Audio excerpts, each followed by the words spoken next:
Malonu, kad šiandien susirinkot. Aš esu Lilija Putna. Šiandien mes susirinkom nusipiešti ikigai, japonišką savoką. Dar noriu pridurti, kad pati užsiimu fraktaliniu piešimu jau kokius gal porą metų. Ir irgi vedu 21 fraktalinį piešinį, skaitau, analizuojam kaip ir piešinio pradžioje visus keturis, taip ir pabaigoj visą ciklą. Taigi, esu kaip ir profesionali fraktalinio piešimo instruktorė, mokiausi pas Brigitą Paulauskienę. Bet aš nagrinėju temą grinai per pinigus, čia yra mano mėgstamiausia tema, kokią psichologiją, kas mus veikia, kodėl žmonės vieni sugeba uždirbti daugiau, kiti mažiau, ką įtakoja būtent mūsų darbą, džiaugsmą, malonumą darbe, savirealizacijoje, ir kaip tai atsispindi mūsų piniguose. Tai čia mano pagrindinė piešinių tema. Ir jeigu jums įdomu, prašau, kaip sakant, stebėti, dalyvauti. Mano 21 fraktalinis piešinys, jis irgi skirtas tam, kad pagerinti savo finansinį padėtį, kad pradėti daugiau uždirbti, kad išlavinti savo savivertę, jeigu neišlubuoja, ir žodžiu, ir pasiaiškinti, kame yra problema, kodėl mums nesiseka, tarkim, išlipti tam tikrų pajamų lygio. Tai va čia yra mano pagrindinės temos, kurias aš nagrinėjau per savo piešimus, savo fraktalinį piešinį. Ir šiandien mes piešiam ikigai.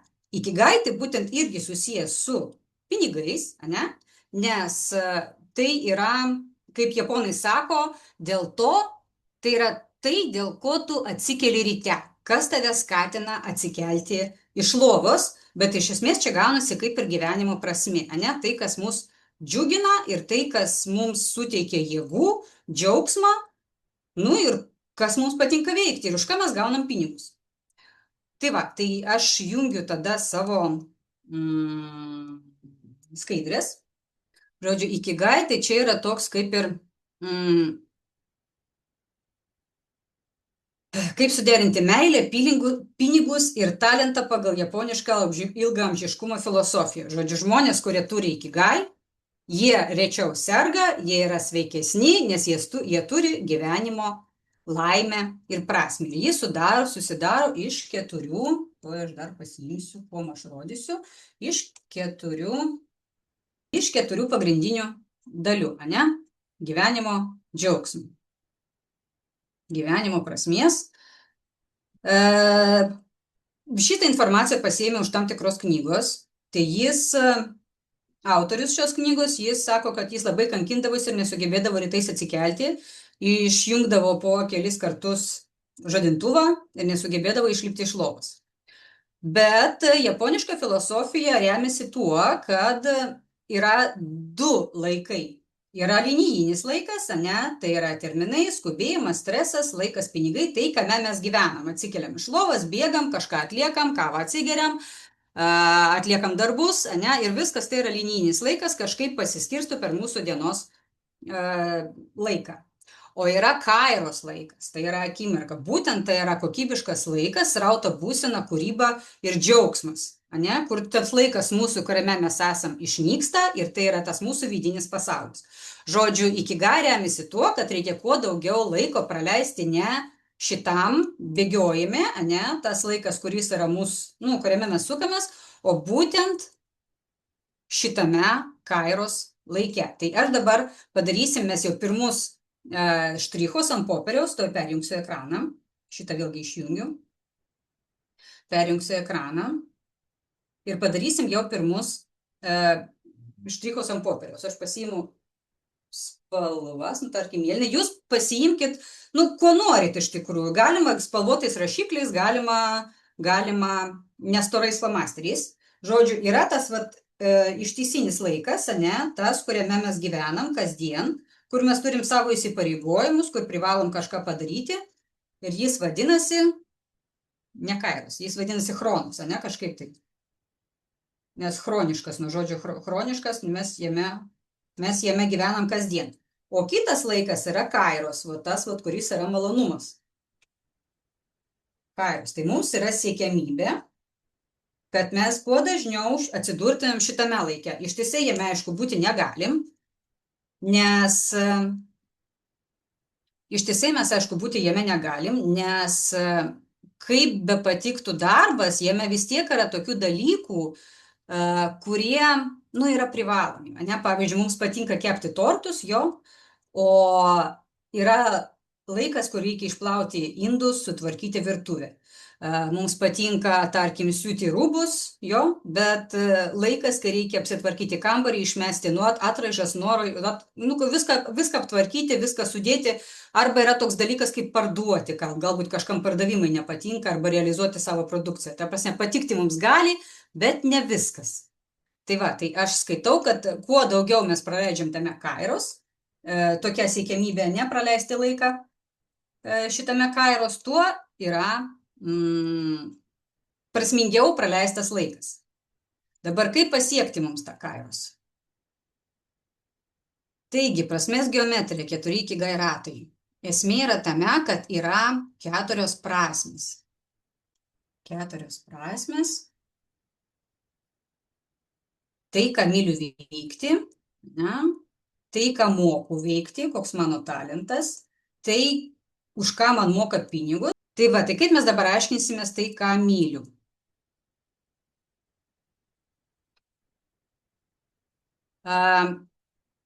Mes nusipiešiam pirmą ratą. Aš rekomenduoju juos piešti skirtingomis spalvomis. Nusipiešiam tą viršutinį ratą. Stengsimės juos piešti ranka, nesvarbu, kad jie būtų nelabai lygus, kreivoki, nesvarbu, tai yra fraktalinis piešinys, jis turi būti gyvas, kaip sakant, tas, smagus, nebūtinai jis turi būti idealus. Tai mes nusipiešiam tą pirmą ratą ir pasiimam atskirą lapą. Tai aš irgi nusipiešiu, bet paskui jums perjungsiu. Atskirą lapą, kaip išsiaiškinti tai, ką myliu. Prisiminkite, ką darėte būdami 7 metų. Kas jums patikdavo veikti? Kai niekas nemokėjo pinigų, ne, galbūt Lego, galbūt piešimas, arba galbūt patikdavo stebėti debesis, galbūt stebėti vabalus arba varnas. Kas jums patikdavo veikti 7 metų? Aš atsimenu save, kad man patikdavo, pavyzdžiui, jeigu būdavo blogas oras, man patikdavo laipioti ant medžių, čia gerų orų. Man patikdavo laipioti ant medžių, vaikščioti po visas apylinkės su draugais. Man patikdavo, jeigu būdavo blogas oras, statyti iš patalinių, užvalkalų, stalų, kėdžių, namie visokius namukus. Aš apraizgydavau su siūlais visą kambarį, ne, mamos mezgimo siūlais. Ir gadindavo tos siūlus, mama paskui, aišku, pykdavo, jinai dirbo pamainom, ne, naktinė pamaina, dieninė pamaina, ateina pavargusi, o čia visas kambarys yra jovalas ir jos siūlai sugadinti. Nu va, bet tai buvo mano tuo metu hobis. Taipogi man patikdavo konstruoti, jinai kažkaip sugebėdavo atnešti tokius Lego pradmenys, tada dar aš augau tarybiniais laikais, tai jinai atnešdavo tokius kaip pirminius žmogeliukus, tos ale Lego, galbūt nukopijuotus, tai vat man patikdavo juos veikti. Tai jūs rašykite kitame lape, kas jums patikdavo veikti. Nes pavyzdžiui, jeigu jums patikdavo piešti, tai čia yra kūryba, ne? Tai čia yra kūrybinio žmogaus apraiškos. Jeigu jums patikdavo stebėti debesis, tai čia yra kaip struktūra, reiškia kažkokį tai valdymas jo. Reiškia, jums patinka, kad būtų viskas tvarkinga arba kažkokį tai struktūrizuoti kažkokius dalykus, jeigu jums patikdavo žiūrėti, tarkim, debesis arba kažką stebėti. Jeigu bėgioti, lakstyti patikdavo, tai čia sportas čia jau yra, judesys. Žodžiu, reikia pasirašyti, kas jums patikdavo, kai jums buvo 7 metai.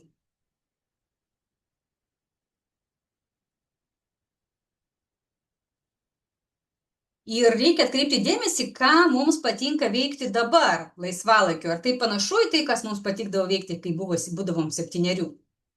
Jeigu patikdavo piešti, pavyzdžiui, aš dabar vedu fraktalinius piešimus ir aš esu architektė, tai susiję, man patikdavo piešti, man patikdavo statyti tas konstrukcijas, tai aš kaip ir esu savo šitam kairos lygyje, reiškia, aš atradau tai, kas man patinka. Tai pasižiūrėkit, ar tai, ką jūs veikėt, būdami 7, Tai, kas jums patinka laisvalaikis dabar, ar jie yra panašus, ar jie yra susiję dabar, ar jūs veikiat dabar visiškai kitokius dalykus, tai, ką reikia, ne, tai, kas naudinga.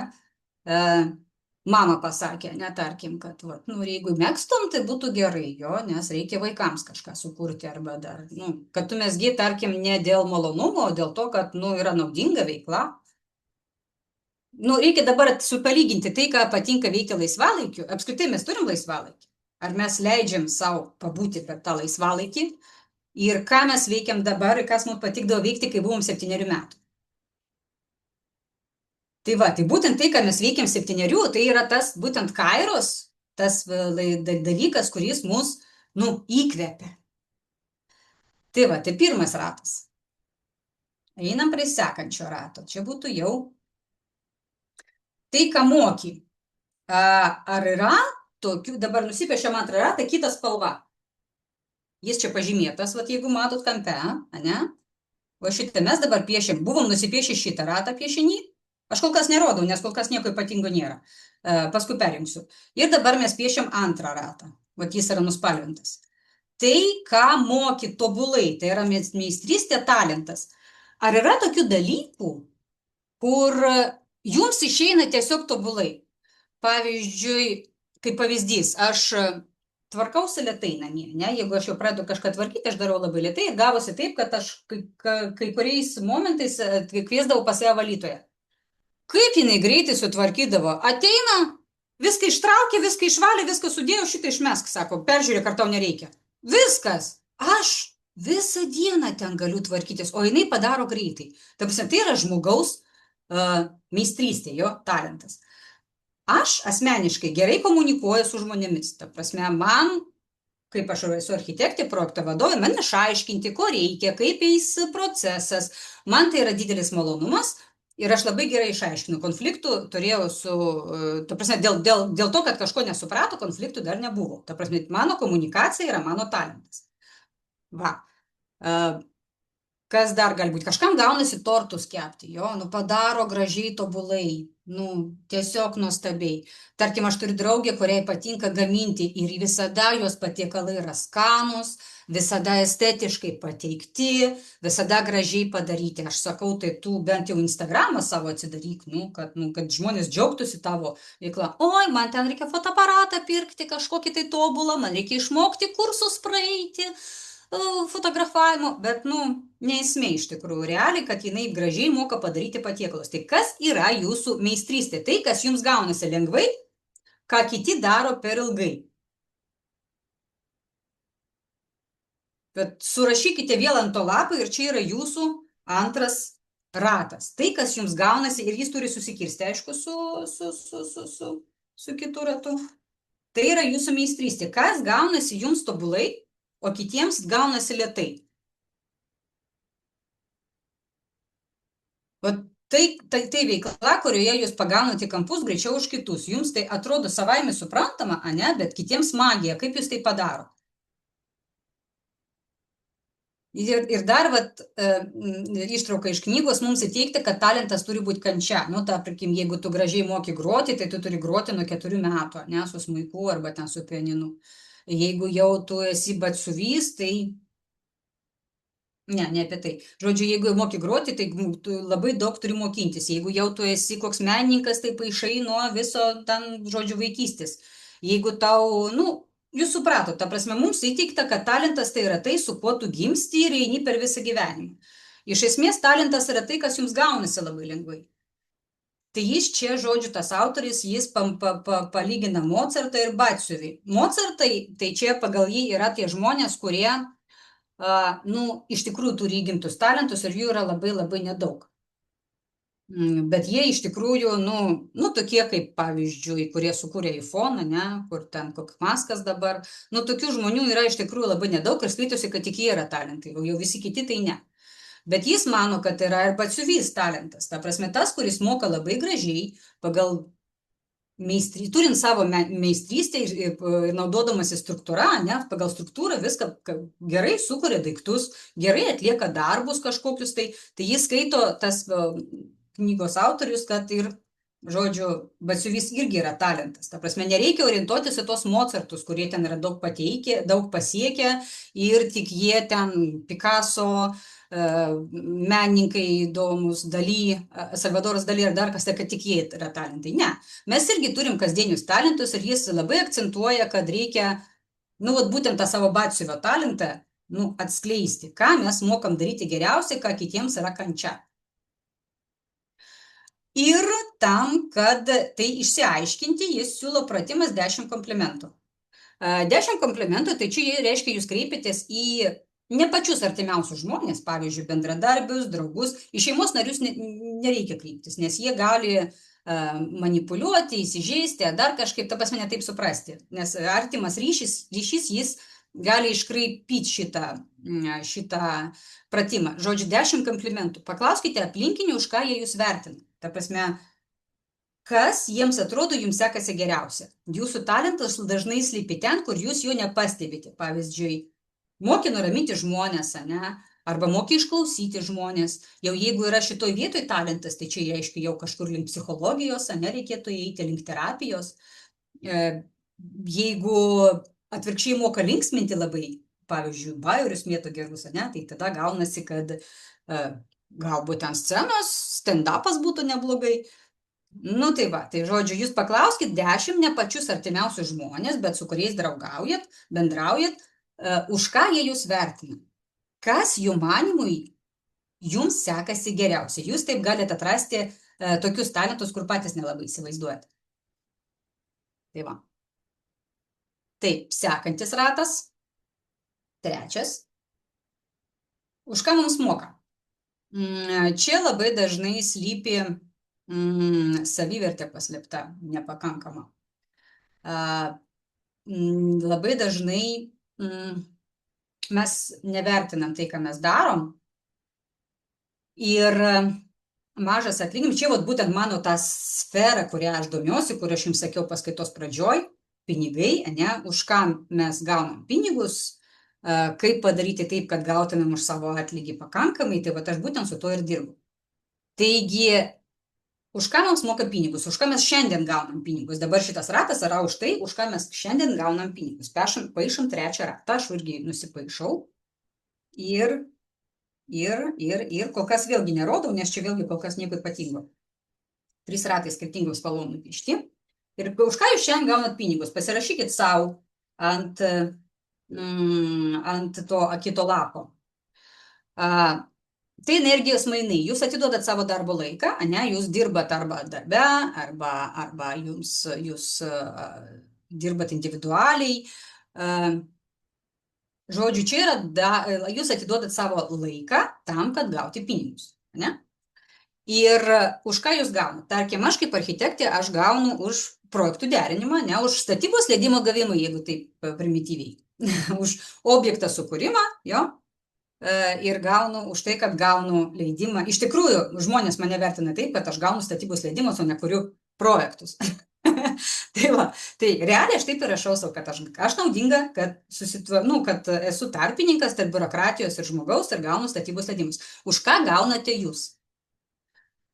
Irgi parašykit savo ant kito lapo, už ką jūs gaunate. Ką jūs darot, ką jūs atliekat, kaip jūsų darbas vadinasi, ar jūs buhalterė, ar jūs valytoja, ar jūs galbūt vaikus prižiūrit. Ta prasme, jūs įvardinkit už tai, ką jūs gaunat pinigus. Ir kas yra svarbu, negali būti vien tik 100% vien tik tais uždarbiui. Nu, ta prasme, darbui, vien tik pinigams. Va šitas, 20% veiklos, kas pas mane ir yra, aš su jumis šiandien bendrauju, tai yra mano tie 20%, kurie mane įkvepia, kurie man suteikia džiaugsmo gyvenime, kad aš galiu jums per piešinį papasakoti kažko naujo. Tai būtent tie 20% ir yra tai, kas mus įkvepia. Ir darbe turi būti toks dalykas, 20% tai, kas jums patinka. Parašykit savo prie to, už ką jums moka pinigus, dar 20%, kas jums patinka darbe. Ne? Aš žinau, kad gali būti prasta aplinka, pavyzdžiui, labai dažnai yra sudėtingi santykiai su kolegomis darbe, Tai dažnai gali būti darbas ir patinka, bet neretai apkartina. Tai čia gali būti ir su savivertė reikalai, o gali būti, kad iš tikrųjų ir kolektyvą reikia pakeisti, ta prasme susiras kitą darbą. Nu, čia visokių priežasčių gali būti ir čia yra atskira tema, aš jos nenagrinėju. Bet iš esmės suraskite 20%, kas jums darbe patinka, dėl ko jūs džiaugiatės. Jeigu tokio nėra dalyko, nu tai reikia jau tikrai pagalvoti apie darbo keitimą, nes turi būti 20%, kas darbe patinka, kas jūs įkvepia. Nes nu ko dirbti tokį darbą, kur gauni pinigus, bet negauni visiškai džiaugsmą. Žmonės dirba ne vien tik dėl pinigų. Jie dirba dėl to, kad jie yra naudingi, dėl to, kad jie jaučia prasmę savo darbe. Pavyzdžiui, jeigu yra žmonės, kurie linkę pasaulyje kovoti už teisingumą, ne, jie, tarkim, eina į policiją, jie eina į teisėjus, jie eina, nu, kur čia dar gali būti, kur sprendžia konfliktus, pavyzdžiui, arba tie mediatoriai, kurie dirba teismuose, jo.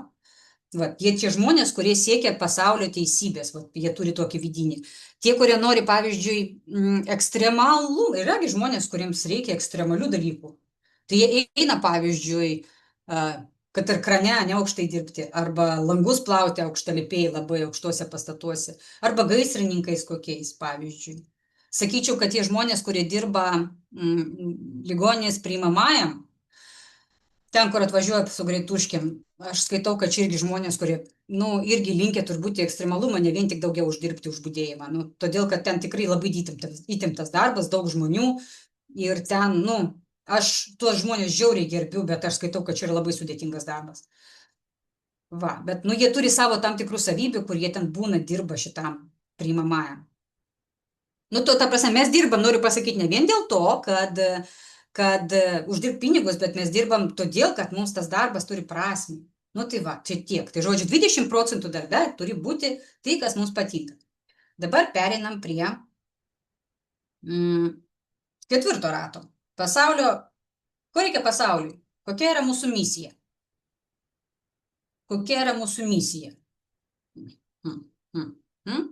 Misija iš tikrųjų nėra didelis dalykas, tarkim, kaip koks Maskas, ne, jis ten pasaulio internetą sprendžia. Ne.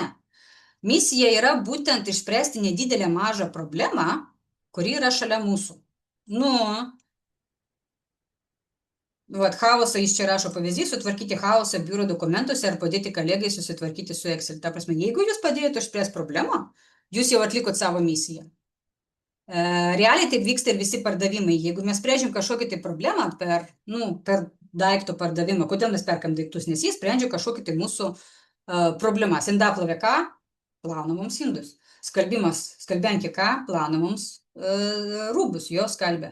Aišku, yra ten smulkus daiktai, kur ten širdelės per Valentino dieną neskaitusi kaip ir šiukšlė, bet realiai mes perkam emociją, tam, kad patirti gerą emociją su savo antrą pusę, jo širdelė arba ten vaikams nusipirkai. Nu, būtent, kad pakelti nuotaiką.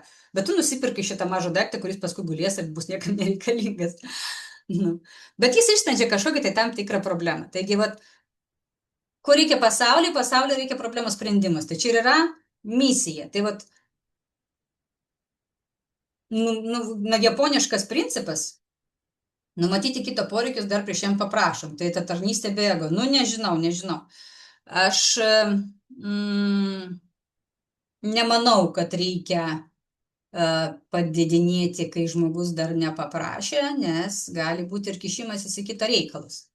Tai kaip ir visgi sulaukiam, kad žmogus pasiskundžia, kad žmogus sako, kad turi problemą ir tada bandom padėti. Tai čia gaunasi misija. Ta prasme, aš nesakau, kad kad nebūtų perdegimas, ne, kur mes būnam žmonės, kurie turi per žemą savivertį, jie puola padidinėti reikia, nereikia. Jo, aš šito nekviečiu. Čia kalbam būtent apie problemas, kažkokios sprendimus, būtent misijos paieškos, ką mes galim padėti žmonėms, jo, savo darbe. Kokią misiją mes sprendžiam savo darbu, vėlgi dar pagalvojam. Ketvirtas ratas, ne? Kokią čia spalvą paimti? Raudoną paimsiu. Kokią misiją mes sprendžiam savo darbe, ką mes padedam.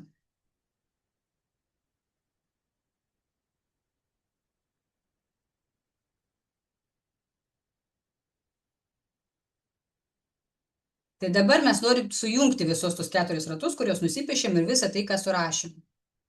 Jo? Tai mūsų talentas, tai, ką mes darom vaikystėje, tai, ką mums pavyksta, tai, ką mes darom geriausiai. Kokią problemą mes galim su savo talentu išspręsti? Ką mes galim padėti? Nu, tarkim, mano talentas komunikacija, jo. Mano talentas yra namų, tada aš kaip erdvių statyba, jo tada buvo vaikystėje. Vaikystė, man patikdavo, o komunikacija yra talentas, kaip čia dabar išverš šitą bjaurusis ančiukas, biuro chaosas. Ta prasme, mes sprendžiam tą tikrą problemą. Tai aš gaunu statybos leidimus, jo. Mano komunikacija man padeda kaip bendrauti su savivaldybė, taip ir su užsakovais. Ir dabar aš gaunu tą statybos leidimą ir į kokią vertę aš sukuriu, jo. Ta prasme, aš sukuriu produktą. Čia aš dabar kaip apie savo darbą rašau, jo, kaip pavyzdys jums. Aš sukuriu produktą, už tai aš imu pinigus. Kiek gali kainuoti mano paslaugas, už tai, kad gaunu statybos leidimą, už tai, kad sprendžiu biurokratinės problemas ir tvarkau dokumentus. Ir jeigu man šitas dalykas patinka, aš gaunu, jo, ikigai. Darau tai su meile, su malonumu. Nes aš turiu talentą, komunikaciją, tvarkau per ją problemą, jo, su savivaldybėm ir su užsakovu, už tai sukuriu vertę ir gaunasi ikigai, ne? Ar aišku kažkam, ar turit klausimų? Aš čia kaip pavyzdį padariau, bandykit, kviečiu jūs dabar savo darbe arba iš savo talento, ką jūs išsiaiškinat, pagalvoti, ką galima išspręsti su savo talentu, ką jūs mokate, ne? Kepti tortus, gražiai estetiškai padarot.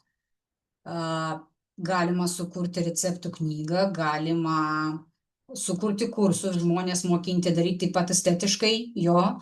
Galima sukurti socialinius tinklus, tiesiog ten rodyti savo talentą, jo. Ir tai virsta į pinigus. Kiek kainuotų jūsų paslauga šita, ne, tortų kūrimo paslauga, jo? Ar galima galbūt sukurti visą cechą tortų? Ta prasme, gal galima sukurti šitą verslą? Nu, čia aš taip dabar samprataut bandau. Vertė, kokia tai gali būti iš to tortų kūrimo. Ir tada gausis tas dalykas, kuris jums patinka. Nu va. Ir mes tai grįšim prie piešinio.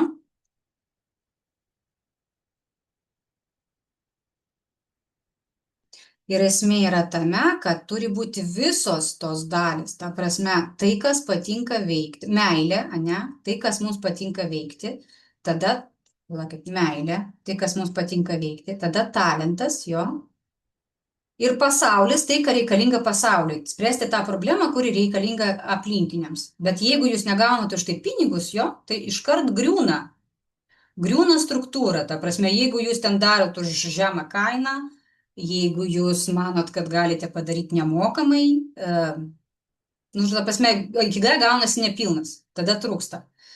Jeigu, tarkim, turi meilę, jo, turi talentą ir turi pinigus imi, bet, tu nesprendi pasaulio problemos. Čia, nenaudingas genijus, ne? Kaip jis rodo tos pavyzdžius. Meilė, talentas, pinigai, pasaulis, bet jaučiatės gerais, bet trūksta prasmės tada. O jeigu trūksta pinigų, vargšas menininkas. Daug džiaugsmo, bet nuolatinis finansinis stresas. Irgi už savo darbą norisi gauti pinigus. Nes, kam dirbti tai? Toliau, jeigu trūksta vieno meilės, ne? Jeigu yra talentas, kas gaunasi sėkmingas zombis, jo? Talentas yra pasaulis, sprendžia kažkokią tai problemą, gauna už tai pinigus, bet meilės darbui nėra, ir kas gaunasi sėkmingas zombis. Ta prasme, žmogus dirba ir ne tai, kad tuštuma ir nuobodulys, bet greičiausiai bus perdegimas. Tai tokie žmonės susirga perdegimu, kai dirba ir meilės nebejaučia darbui ir tik padaryti ir gaunasi perdegimas. Tai va, tai žodžiu, visi 4 ratai turi būti užpildyti. Ta prasme, jie turi egzistuoti jūsų veikloje. Tai dabar aš padarau vieną tokį dalyką ir parodysiu jums, kaip toliau mes piešiam ir toliau dar biškį papasakosiu apie taip, kaip palaikyti mūsų šitą meilę. Perjungiu aš savo žodžiu šitą išjungiu, perjungiu ekraną.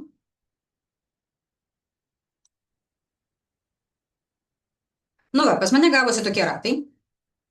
Ir aš dabar jūs kviečiu padaryti nedidelį fraktalinio piešimo eksperimentą.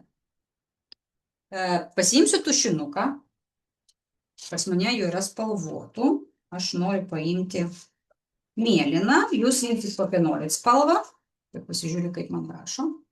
Gerai rašo, ir mes dabar padarysim nedidelį fraktalinio piešinio eksperimentą. Mes užsimerksim. Aš kviečiu jūs užsimerkti 30 sekundžių, ane?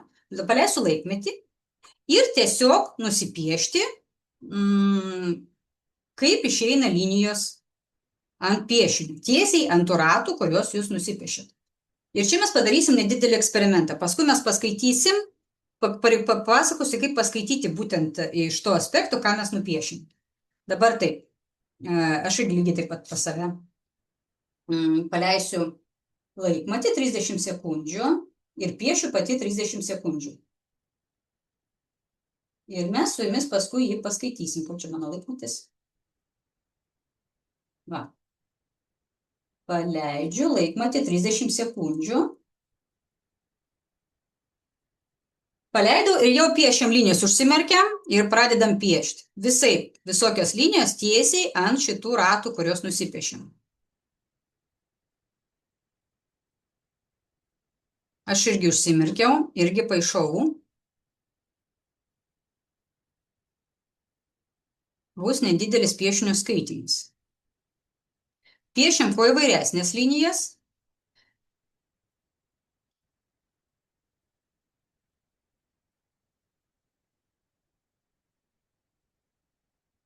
Trisdešimt minučių stačiau. Dar pieškit, liko 5 sekundės. Viskas. Dabar žiūrėkim, kas gaunasi. Mūsų yra laikas, ane, kurį aš turėjau omeny kairos. Tai čia yra malonumas. Žodžiu, šitoj vietoj yra įkvėpimo zona. Šitoj vietoj piešinys, jeigu jis atsiduria, jis yra įkvėpimo zonai, reiškia žmogus dažnai būna svajotojas, būna dažnai, jų mintis kažkur dažnai skraido, kaip būtų gerai, kaip būtų faina, kaip norėčiau. Ši čia yra, jau pagal kurį aš nupiešiau chronos laikas, tai čia yra įsižeminimo zona, jo?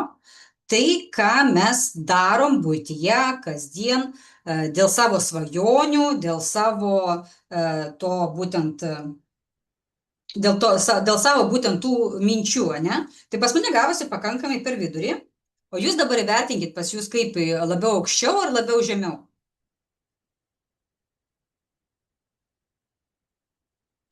Lygiai per vidurį. Lygiai per vidurį, ne? Apačios net nesiekia, visiškai pusę nueina. Kaip pas kitus, Jūs galite parašyti į chatą, jeigu norit. Mano lapė yra per vidurį, bet mano tie ratai gavosi aukščiau truputėlį, tai taip. Tai žodžiu, ir žemyn. Aha. Bet yra viršui, tai žodžiu. O kaip pas kitus? Man viskas užsipildė ir linijos faktiškai neišėjo iš apskritimų, tik keliose vietose. Ir aš suprantu, kad antrame tai, ką moki kaip talentas, mažiau užpildyta negu kituose. Labai smagi interpretacija iš tikrųjų. Aš norėjau pasakyti, kad jeigu piešinys pernelyg į viršų pakilęs, biškį vėl perjungiu savo tada ekraną. Jeigu piešinys, pavyzdžiui, pakilęs labiau į viršų, reiškia, žmogus yra labiau svajotojas ir jis biškį per mažai laiko arba to būtent savo veiksmo skyrė savo svajonių išsipildymui. Jeigu yra nusileidęs pernelyg į apačią, tai tada žmogus yra būtent, kaip čia pasakyti, dirba per daug, bet užmiršta pasvajoti, tarkim. Va, ir idealu, kai yra per vidurį, kaip pas mane, ne, bet aš jau tų piešinių esu išpiešus labai labai daug. Nu ir taip pažiūrim, kaip mes čia užpildėm savo šitos ratus. Irgi labai įdomu panagrinėti iš tikrųjų. Dabar mes nupiešėm, tai pasakysiu, kaip piešti, spalvint toliau ir tada toliau panagrinėsim. Žodžiu, tai, kur pas jūs liko tokie neužbaigtos linijos, ane, reikia jos davesti iki pirmo susikirtimo arba sekančio susikirtimo. Kad kontūras liktų uždaras, visas kontūras, kad neliktų laisvų linijų.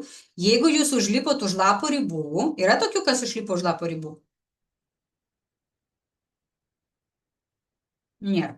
Ta prasme, kad Aš išlipau, bet grįžau. Aha. Tai jums pasakysiu ir ateities žmonėms. Ta prasme, jeigu jūs išlipot už lapo ribų, pieštuką gal paimsiu paprastą, palaukit. Ne pieštuką, aš apversiu ir va taip parodysiu. Žodžiu, jeigu jūs užlipot už lapo ribų, išėjot, tai būtent tą kampą pasiimat ir grįžtat iki pirmo susikirtimo. Susikirtimai jie yra čia kažkur.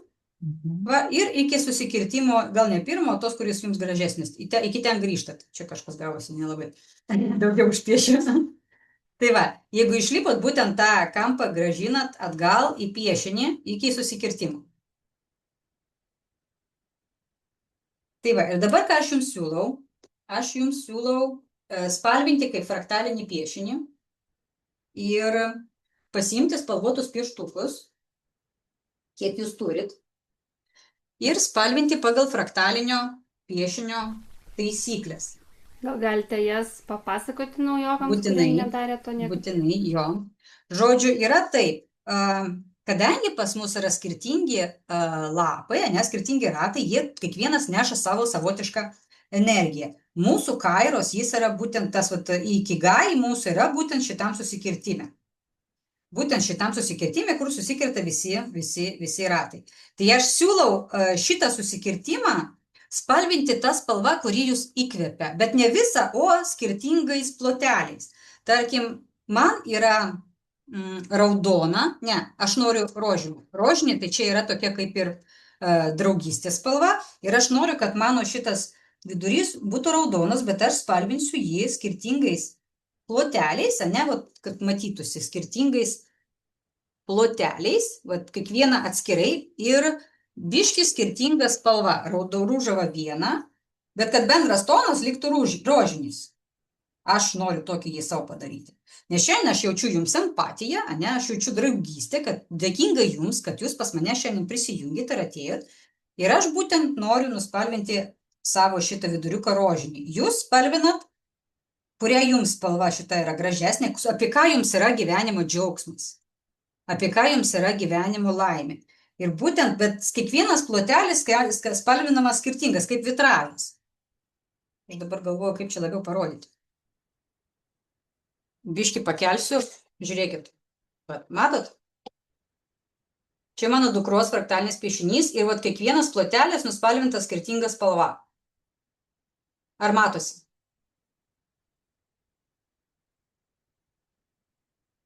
Ar matosi ar ne? Taip, matosi. Puiku. Tai va, grįžtu atgal prie. Tai dabar čia visus tuos rutulius, visą tą piešinį taip spalvint? Jo, skirtingam spalvom.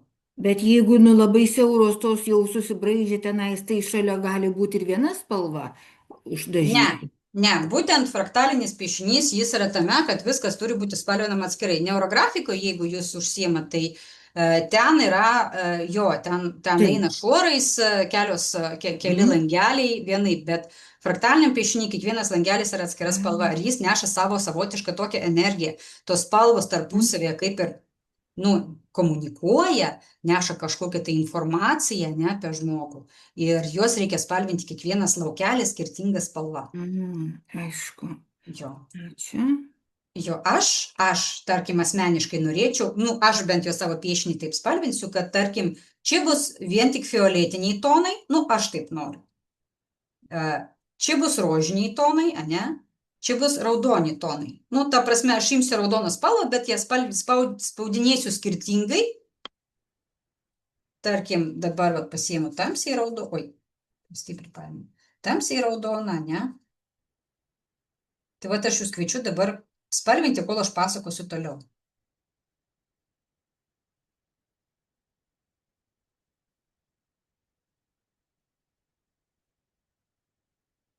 Nes aš jeigu pati spalvinsiu, aš čia užtilsiu ir sėdėsiu savo tokia meditacijos būsenoje, man labai labai patinka. Pradedi spalvinti tokius dalykus ir jie tada tokie taip lyg užbūrė. Va, ir kiekvienas skirtingai.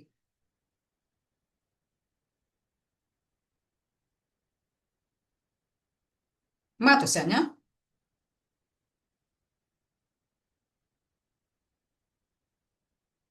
Jeigu norisi tą pačią spalvą spalvinti šalia, tai galima, bet turi skirtis tonas. Pavyzdžiui, aš dabar čia ryškiai raudoną nuspalvinau, o štai čia aš jau darau šviesiai raudoną.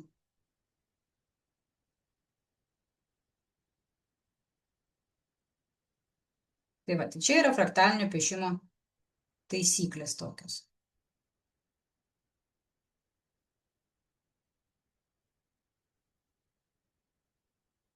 Nu va. Vėl imu raudoną. Vėl kitokią spalvą. Ir apmastom. Tai, ką aš jums dabar papasakojau, apmastom. Tai, ką jūs užsirašot, apmastom. Būtent labai gerai apmastyti šito piešimo metu. Nes tos smulkus toksai motorikos žodžių lavinimas, spalvinimas, jis būtent aktyvuoja smegenų veiklą ir padeda išvirškinti tai, ką jums papasakojau, suprasti, suvokti, giliau, kaip sakant, giliau, kad informacija labiau išsivirškintų, labiau susiprastų. Tai būtent ta smulkioji motorika, va tokio spalvinimo, jinai ir padeda tai padaryti. Taip, kad visai naudinga piešti smulkius piešinius, kai jūs klausot kažkokią tai paskaitą, kur būna, kad studentai klauso ir jie ten paskui paraštiese visokios ten prirašo kažko, pripaišo, tai čia yra labai labai naudinga. Tai va, tai šitos strėlykės buvo tam, kad nustatyti, kurioje vietoje randasi jūsų dabartinis piešinys, ar jis arčiau chronologijos, ne? Jau dabar čia pas mane kamera nukeliavo. Ar jis arčiau chronologijos, ar jis arčiau to, įkvėpimo. Tai va, bet fraktaliniam piešiny tobulybė yra per vidurį ir piešinys neturi būti labai mažas. Grįžtu aš kol kas prie savo skaidrių. Ir mes dabar panagrinėsim, ką reikia daryti, kokius veiksmus atlikti, kad tas gyvenimo džiaugsmas, kad tas ikigai mus lydėtų. Kaip jį atrasti dar labiau, palaikyti ir jame su juo būti. Čia labai geras dalykas energijos valdymas. Ne? Aš nežinau, kas ta Hari-Hačibu taisyklė. Visada palikti 20% rezervo. Nepervargti, jo, nedėti save, kaip sakant, į reikalą, į darbą, į buitį, į darbą su vaikais. Ką mes beveiktumėm, niekada nedėti save 100%, dėti save 80%, jo, kad visada palikti 20 energijos rezervą. Nes jeigu atsiduodat save 100%, tai kitą dieną jau reikia atsistatyti. Jo, jei atiduodate viską, kitą dieną pradedate su skola. Tuoj vėl paimsiu, su kuo rodyti. Kitą dieną pradedate su skola. Tarkim, turiu, vėlgi vertinu per savo darbo prizmę, kad būna pas mane dienų, kai turiu save, šiandien turiu padaryti. Yra tikslas, aš turiu šiandien pabaigti, nes prisižadėjus esu, nes jau seniausiai kaba, terminai spaudžia. Ir aš padarau, reiškia save įdedu 100%, baigiu darbą dirbti 10-11 valandą vakaro ir kitą dieną aš jėgų neturiu tiesiog. Man reikia pagulėti, atsigauti, man reikia atsistatyti. Tai va, tai niekada neatiduoti save visų 100%, atiduoti 80% ir palikti 20% rezervo tam, kad pailsėti. Šitas dalykas man labai labai patinka, mažų žingsnių menas. Yra žmonių, kurie labai mėtosi veiklose, aš pati tokia, Man ir tas patinka, ir anas patinka, ir čia vat, aš dar taro kortos pasimokinsiu, ir dar čia išmoksiu, kaip ten, tarkim, skaityti pagal piešinius, ten pagal kokį ten, pagal kitus metodus, ane, man ir to reikia, ir ano reikia, ir penktą reikia, ir dar kitokius kursus pasimokyti, ir paskui aš save stabdau. Reikia daryti mažus žingsnius pagal vieną tikslą. Nu, nesimėtyti. Įvertini šitas dalykas, kurį tu nori mokintis, jis veda prie tikslo ar neveda. Nu, tarkim, tas pats piešimas. Aš rašau tekstus, aš kuriu praktikas, aš, labai noriu būti jums naudinga, ta prasme. Aš noriu, kad jūs kažkaip save irgi patobulintumėt, kaip aš save patobulinau, ne? Tai aš noriu su to dalinti su jumis. Tai aš darau kiekvieną dieną mažus žingsnius. Sutvarkiau svetainę, padarau tekstą, kažkur kažką paskelbiau, kažkur kažką sugalvojau, kažkur kažką išmokau, bet viskas į tą pačią kryptį. Tai va, mažų žingsnių. Mes labai dažnai neįvertinam, ką mes galim padaryti per, tarkim, mažai žingsnis, bet tarkim per metus, bet mes norim padaryti didelį darbą iš karto. Ir mes tą didelį darbą padaryti iš karto negalim. Ir, kaip sakant, apleidžiam jo, bet galim padaryti, kaip kasdien, mažais žingsniais per 3 metus mes galim padaryti gerokai daugiau, negu tas vienas didelis darbas iš karto, kažkaip taip pat. Taigi, mažų žingsnelių menas, didelis tikslas, jo, kaip Everestas, gąsdina ir paralyžiuoja. Bet jeigu pasiimi tas dramblį, yra dar geras pasakymas, dramblys valgomas gabaliukais. Bet jeigu tu pasiimi kasdien ir darai link to Everesto, ne vieną minutę per mažai, 10-15 minučių, jo, kad ir svorio metimas, kažkokį tai mankštą padarai 10-15 minučių, kažkokį tai pasivaikščiojimą padarai 10-15 minučių, jeigu dėl svorio mesti, jo.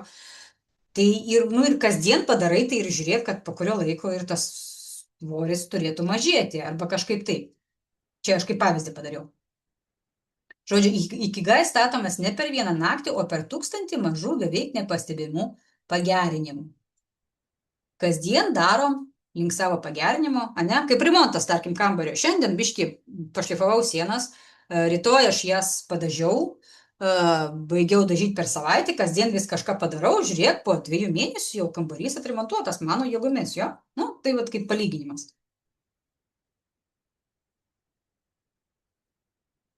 Taip.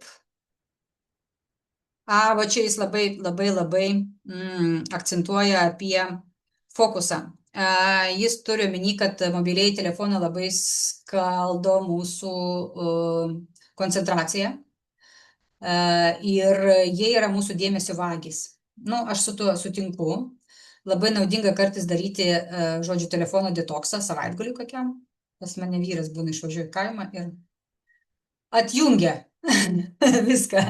Pažiūri tik vakare, kaip nuveikia kažkokius darbus. Tai va, ir žodžiu, stengtis, tarkim, telefonui skirti, kažkokį tai laiką per dieną, ne? Aš skiriu, tarkim, žinių skaitimui vakare jau kažkur, tai aš prisėdu, jau atsigulu po visų darbų ir jau galiu skaityti tas žinias, telefonį galiu paskaityti, jeigu man labai norisi, arba pavartyti tada socialinius tinklus, bet skiriu tam tikrą laiką, o ne visą dieną vis ten nukreipdama dėmesį nuo savo darbo. Ne. Tai va, ir noriu pasidalinti, mačiau neseniai Reelsą, Metas Damonas, man atrodo, aktoriaus vardas pavardė, žinomas, jis yra Hollywood aktorius, jis sako, jeigu anksčiau filmus, šituos karinius filmus filmuodavo, 1,5 valandą darydavo filmą ir darydavo 3 didelės scenas, tarkim, vieną mažesnę, kitą didesnį ir jau paskutinė gale būdavo pati brangiausia karo scena, jo, ir ten jau viską sukraudavo į pabaigą. Dabargi veikia viską sukrauti pirmas 5 minutės, nes žmonės tiesiog nesusikoncentruoja, jie filmus žiūri per Netflix ekrane, ane, ir, jeigu pradžia neužkabina, jis toliau filmų nežiūrės. Nėra tos koncentracijos jau tokios, kita vertus labai didelė pasiūla dabar jau tų filmų ir tų kaip žiūrėti ir per ką žiūrėti, tai jo, žodžiu, jau kino industrijai tas koncentracijos mažėjimas keičia pačio kino struktūrą, pačio filmo struktūrą, žodžiu, kaip užkabinti telefonė žiūrinti vartotoją, kad jis toliau žiūrėtų filmą Nu, žodžiu, šitas vat, būtent fokusas, koncentracija, jis keičia labai daug ką mūsų pasaulyje.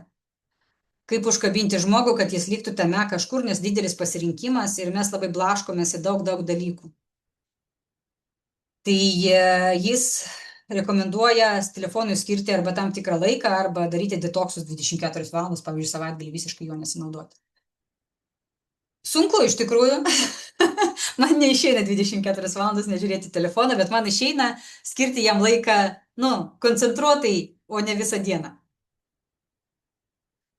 Šitai fizinis ikigai radio taiso, nežinau, kas čia man teisingai parašė, dirbtinis intelektas.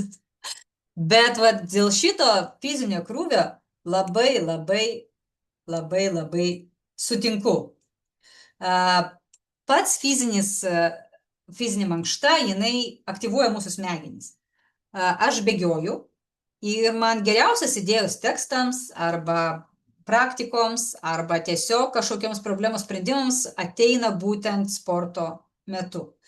Pabėgioju 15-40 minučių ir aš jau žinau, ką daryti, žinau, kaip išspręsiu, žinau, ką parašysiu. Man, tiesiog, ir aš dar bėgiodama įrašau idėjas, nes tiesiog jos tada ateina man labai daug. Įkalbu, ištraukiu telefoną ir įkalbu idėjas. Šiaip reikėtų bėgioti be telefono, bet kadangi pas mane idėjų būna krūva, tada tai aš jos bėgioju ir įrašau, įkalbu idėjas, ką aš dar galėčiau paskui padaryti.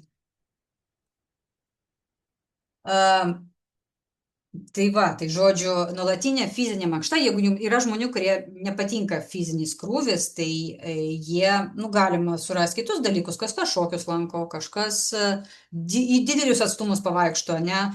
Šunį įsigykit, su juo reikės pavaikščioti, nenori 5 rytą keltis ir išvesti lauką. Tai galima pavaikščioti ne tik aplink namą, bet ir biškį toliau iki sekančio namo, kad būtų didesnis fizinis krūvis.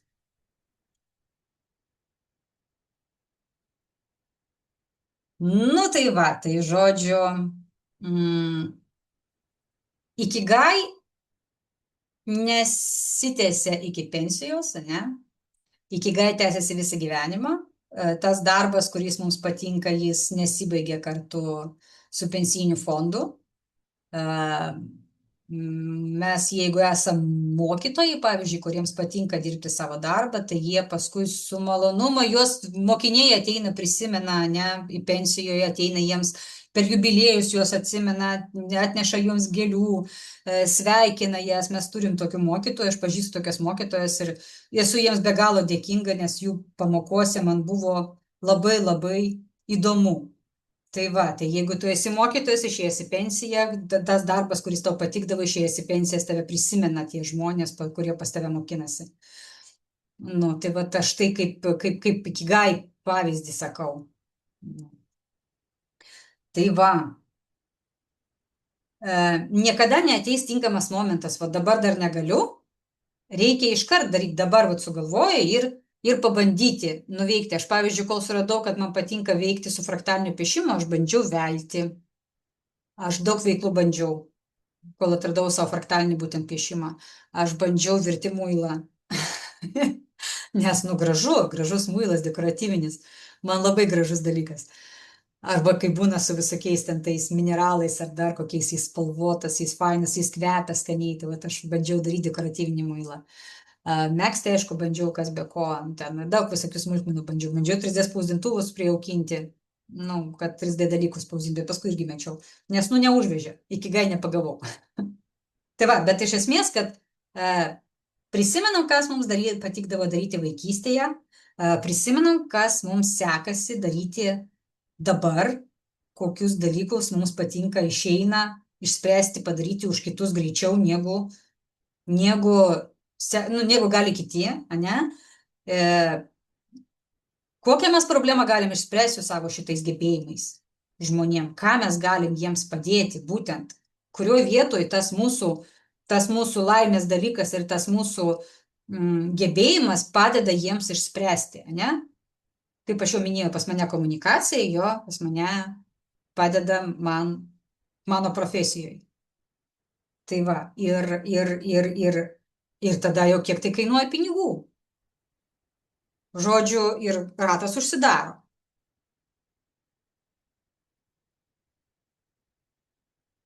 Tai ar turit klausimų?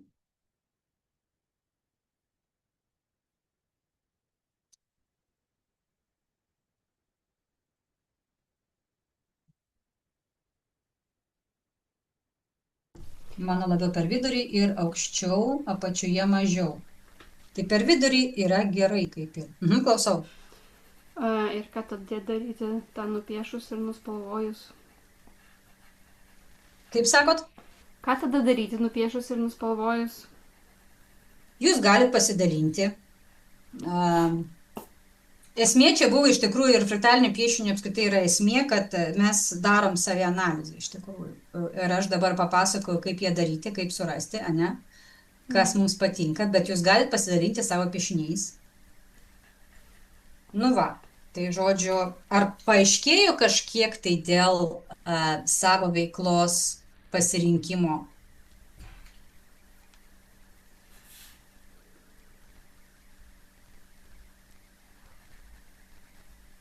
Taip, išsigrynino.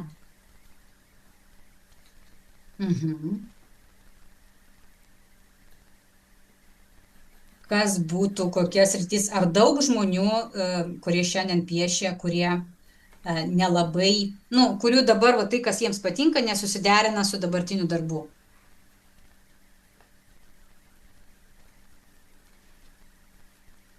O gal yra tie, kurie susiderina, atvirkščiai pasirodo pataiko?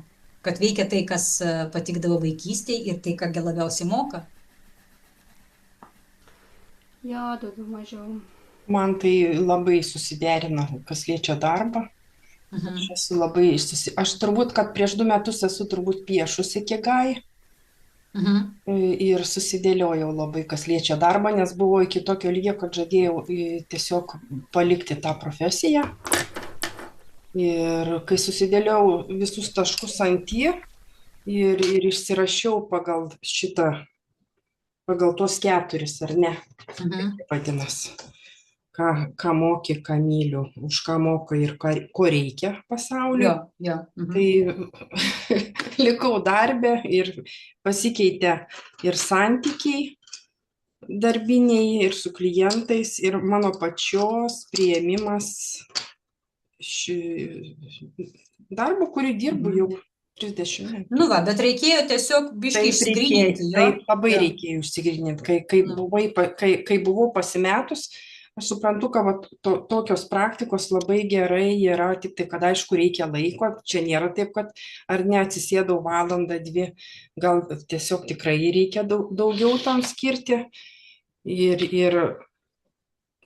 katinas vaikšto. Katinas yra gerai. Jis irgi katinai.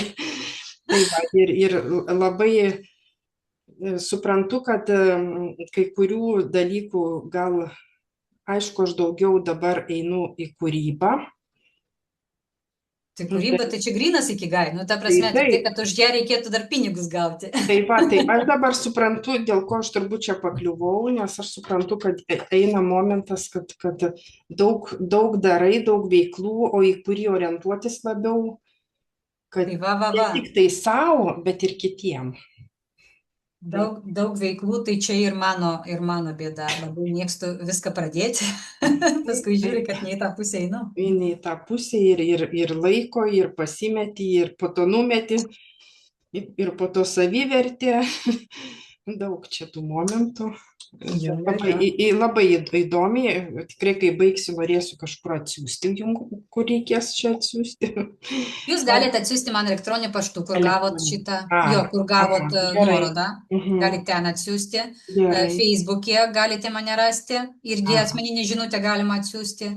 O Facebook'e yra Spalvų mokykla?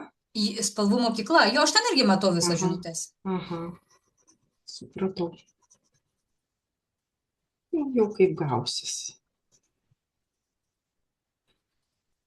Ir aš jums tada galiu pakomentuoti pagal pagrindinius fraktalo skaitimo bruožus, nes jūs iš tikrųjų dabar nupiešėt pagal fraktalo taisyklės, kaip piešti tą kontūrą uždarytą.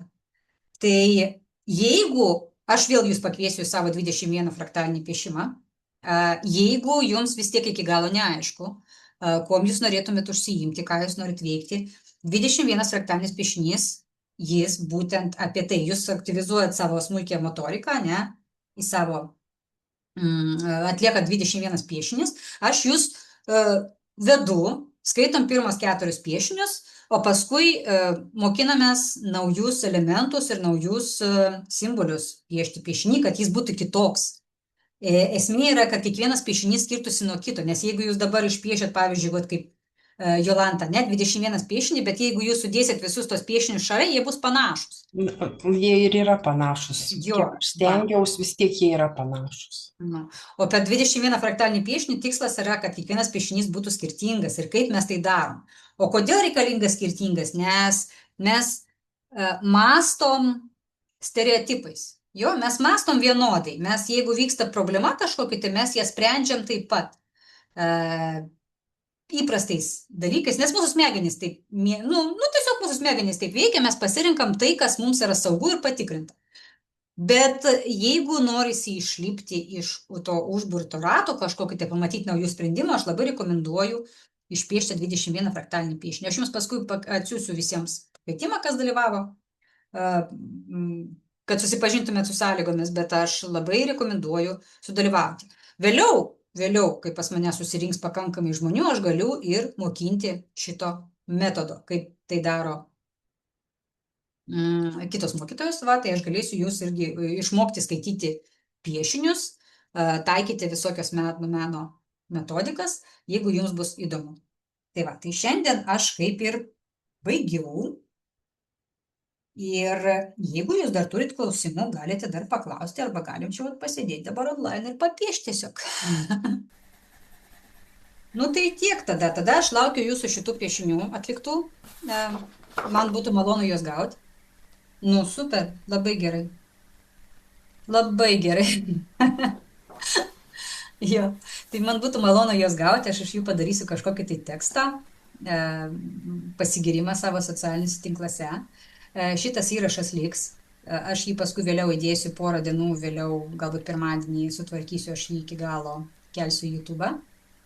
Tai kas nespėjo sudalyvauti gyvai, galės paskui matyti įrašą mano YouTube kanale. Ir tada tiek šiam kartui, aš jums tada ne šiandien, rytoj pasistengsiu atsiųsti taisyklės, kaip piešiamas tas diagnostinis fraktalinis piešinys ir galėsim su jumis susisiekti. Tai va. Ačiū Jums. Ačiū labai. Ačiū. Ačiū Jums irgi labai, kad prisijungėte dalyvauti. Gero Jums vakaro. Buvo įdomu, žandai raudoni. Pas mane irgi. Iki. Iki, sėkmės. Iki.